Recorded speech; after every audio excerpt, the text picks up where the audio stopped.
Eu queria, inicialmente, registrar a presença na tribuna de honra do Senado da República, nessa tarde, noite de quinta-feira, 8 de março, do ilustre ex-presidente da Ordem dos Advogados do Brasil, secção Amapá, advogado Washington Caldas. É uma honra para nós, do Senado da República, lhe receber tão ilustre presença aqui na tribuna de honra do plenário do Senado. Eu sei que já se falou muito da data de hoje, no decorrer dessa tarde, nos pronunciamentos que se seguiram, sejam das nossas senadoras, sejam dos senadores. Eu vou insistir no lugar comum, meu caríssimo senador Benedito de Lira. Eu tenho que destacar, não posso ser diferente, eu tenho que destacar e referenciar o 8 de março, a data destinada à homenagem a todas as mulheres do planeta. Data referenciada que eu acho que nunca é demais destacar a origem da data. Data que surge da luta internacional das mulheres por direitos. Data que surge e é consagrado como data para as mulheres a partir de uma tragédia, o assassinato das mulheres norte-americanas na fábrica em Nova York, trancafiadas lá por reivindicarem uma melhor jornada de trabalhos e lá se levantarem por direitos e contra a opressão impressa pelo dono da fábrica naquele momento. Sempre é importante destacar a origem dessa data, a referência da data, e não confundir o sentido do que quer se dizer nesse 8 de março. É corriqueiro vermos homenagens ao 8 de março, e muitas vindas do sexo oposto às mulheres, que na prática reafirmam o patriarcalismo e reafirmam o machismo presente na sociedade. Mensagens ou homenagens que dizem é aquela que auxilia, é aquela que estará ao meu lado, ou coisa do tipo, na verdade só reafirmam as razões contrárias ao sentido da data. A data existe para proclamar direitos, para dizer claramente que é possível construir, sem pedir licença, um mundo de liberdade onde homens e mulheres caminhem juntos e com os mesmos direitos. Então, desta forma, eu quero registrar aqui, nesse espaço, em nome do meu partido, eu quero registrar a atuação de guerreiras parlamentares que já tiveram aqui no Senado da República, do Partido Socialismo e Liberdade, a querida senadora Heloísa Helena, mais recentemente a senadora Marino Brito, e a atuação das deputadas federais Maninha e Luciana Genro na Câmara dos Deputados. Estas, enquanto mulheres do Partido Socialismo e Liberdade, souberam aqui honrar a atuação e as bandeiras levantadas pelo nosso partido.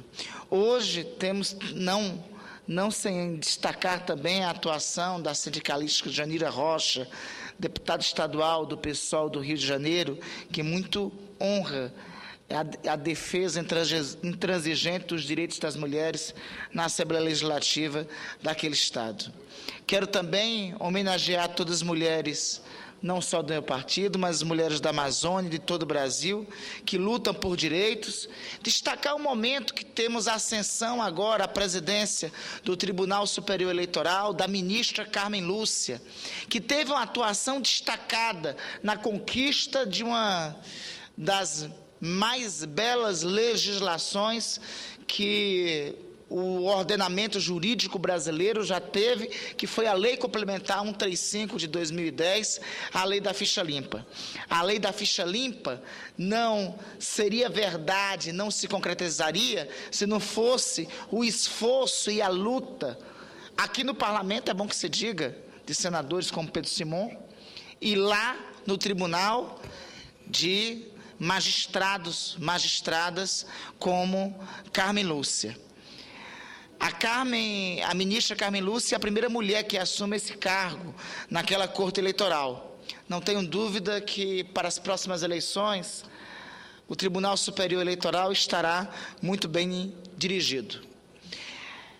Feito esses destaques, é bom também realizarmos dessa data uma autocrítica sobre a representação política feminina nas casas legislativas brasileiras. O Brasil está muito atrás no cenário internacional. O Brasil é o 110º lugar no ranking de representação feminina no parlamento. Isso numa estatística que envolve 135 países. Dentre os 135 países, nós somos o país de número 110. Então, a participação feminina na política ainda está muito subrepresentada da realidade concreta. Embora a realidade concreta seja outra, embora a realidade concreta diga que 50% das eleitoras são mulheres, mas essa representação de 50% não se reflete nas casas da representação popular, nas câmaras de vereadores, nas assembleias legislativas, na Câmara dos Deputados e aqui mesmo no Senado da República. Esses dados da Organização das Nações Unidas mostram o quanto nós não avançamos. Embora tenhamos sido um dos primeiros países do mundo a ter conquistado o direito do voto às mulheres, em 1932, já, muito antes de França, muito antes da tão desenvolvida Suíça, o primeiro país latino-americano a conquistar esse direito, só 15, 16 anos após a conquista do direito nos Estados Unidos da América, embora, apesar de nós termos cedo conquistado apesar de cedo termos conquistado este direito em nosso país do sufrágio feminino e da eleição de mulheres para as casas parlamentares, lamentavelmente, nós ainda estamos num índice muito atrás dos demais países, inclusive dos países latino-americanos. Para você ter uma ideia, nas Américas, Cuba é o primeiro lugar com 43,2% de representação feminina no parlamento. Em segundo lugar está Costa Rica com 38,6% e a Argentina com 38,5%. Embora tenhamos sido o primeiro país da América Latina a conquistar o direito de voto e o direito de eleição para as mulheres ainda em 1932, nós somos o 30º país latino-americano em participação feminina nas casas parlamentares. Esta condição nos coloca na penúltima posição entre os países americanos. Isso é uma contradição com a realidade concreta, é uma contradição com a história, é uma contradição com o fato do Brasil ser um dos primeiros, com o fato do Brasil ter sido um dos primeiros países, ter sido o primeiro país da América a conquistar o direito de voto às mulheres. É uma contradição concreta com a condição da participação do eleitorado feminino no país.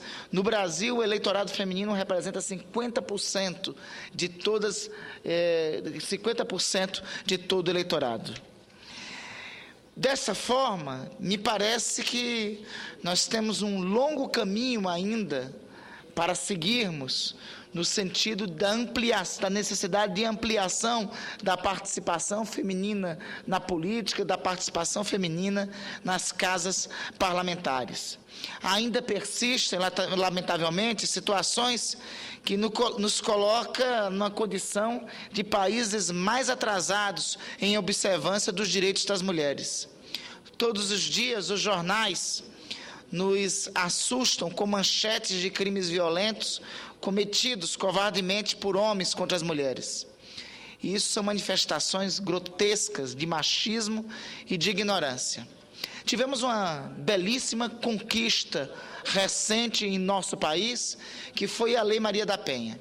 Recentemente avançamos nos dispositivos em relação à Lei Maria da Penha, mas ainda temos muito que avançar para termos mecanismos legais realmente de concretização dos direitos das mulheres. Quero reproduzir aqui a opinião do coletivo de mulheres do Partido Socialismo e Liberdade, que, no meu entender, é uma boa síntese do significado da luta por direitos nesse dia. Diz essa síntese, diz essa declaração: denunciamos e combatemos a violência sexista resultante da ideologia machista e patriarcal, que considera a mulher um ser menor, sem direitos, subalternas. Essa violência se repete diariamente, moldando um comportamento de aceitação e trivialidade que nos indigna. Ela se expressa nos vários tipos de violência que se impõem sobre as mulheres, seja violência física, simbólica, patrimonial, institucional, seja violência estrutural do sistema, que retira direitos essenciais como saúde, educação, moradia e previdência social. É importante destacarmos, então, que quando proclamamos e falamos de luta e por direitos para mulheres, falamos também de lutas gerais. Não me parece ser condizente nós estarmos em um país que faz belíssimas homenagens às mulheres no dia de hoje e daqui a pouco, aqui no Parlamento, nós votarmos uma terceira reforma da Previdência que, na prática, enfraquece direitos conquistados por homens e mulheres ao longo do tempo. A luta de direitos das mulheres não é uma luta dissociada da luta geral.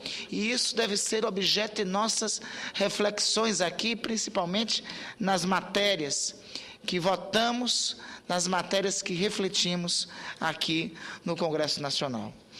É verdade que tivemos importantes avanços na legislação, e eu já destaquei aqui a promulgação da Constituição, o capítulo de família presente na Constituição Federal, que iguala em direitos homens e mulheres, o artigo 7º da Constituição da República, que proclama um conjunto de direitos sociais, o artigo 5º e os direitos individuais lá proclamados, e recentemente a aprovação da Lei Maria da Penha. Infelizmente, apesar dessa conquista, nós temos que compreender que a data de hoje, a referência que se faz na data de hoje, não pode ser somente uma referência elogiosa. Temos que refletir a data de hoje a partir da concepção que ela teve. A data do 8 de março surgiu na luta das mulheres por direitos sociais. Foi o massacre de trabalhadoras que lutavam pelo direito de greve, que lutavam pelo direito por uma jornada de trabalho reduzida, que lutavam por igualdade de direitos com os homens, que deu origem à celebração do Dia Internacional da Mulher.